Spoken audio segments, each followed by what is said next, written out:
2017 میں سڈنلی ان کو زاہدہ صاحبہ کو لندن میں ایک فون کال آتی ہے اور جو لوگ فون کرتے ہیں وہ کہتے ہیں کہ جی ہمارا تعلق جو ہے وہ ISI سے ہے اور ہمیں یہ پتہ لگا ہے کہ آپ کی جو پراپرٹی ہے اس کے اوپر دہشت گرد جو ہے آ کے ٹریننگز کر رہے ہیں. تو وہ زاہدہ صاحبہ ان کو کہتی ہے کہ جی مجھے تو پتہ ہی نہیں, میں تو خود پھنسی نہیں ہوں, میری تو پراپرٹی جو ہے وہ کنور صاحب نے اپنے نام کر لی ہوئی ہے. کنور موئز کے دفاتر کے اوپر جو ہے وہ ریڈ ہوتی ہے اور ان کے گھر سے فائلیں, سونا, جولری, موبائل فونز, اس طرح کی چیزیں جو ہیں وہ اٹھا لی جاتی ہیں.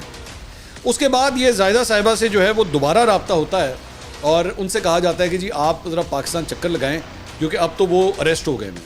جنرل فیض سے ان کی آدھے گھنٹے کی ملاقات ہوتی ہے. انہوں نے کہا جنرل فیض ایک جملہ کہتے ہیں کہ اگر یہ ساری آپ کی جو سوسائٹی ہے اگر یہ ہم لے لیں تو پھر.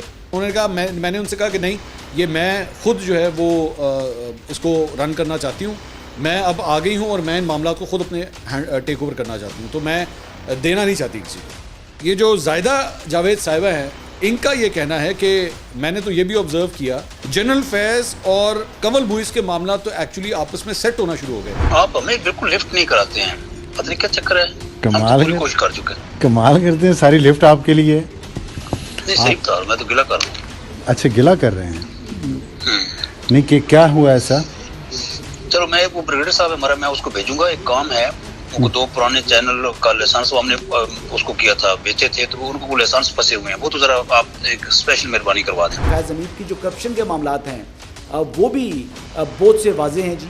ایک ان کو ملک ریاض صاحب نے چکوال میں لطیف وال جو ان کا علاقہ ہے وہاں پر ایک محل نما گھر بنا کے دیا جس کی ٹائلز جو ہیں وہ کنٹینرز کے اندر یعنی یورپ سے آئی تھی, جس کی جو نلکے تھے, جو اس کی WC's تھیں یا اس قسم کی چیزیں وہ پاکستان سے نہیں لی گئی بلکہ یورپین اسٹینڈرڈ کی چیزیں جو ہیں وہ یورپ سے منگوا کر ان کو وہ گھر بنانے کے لیے وہ دی گئی ہیں.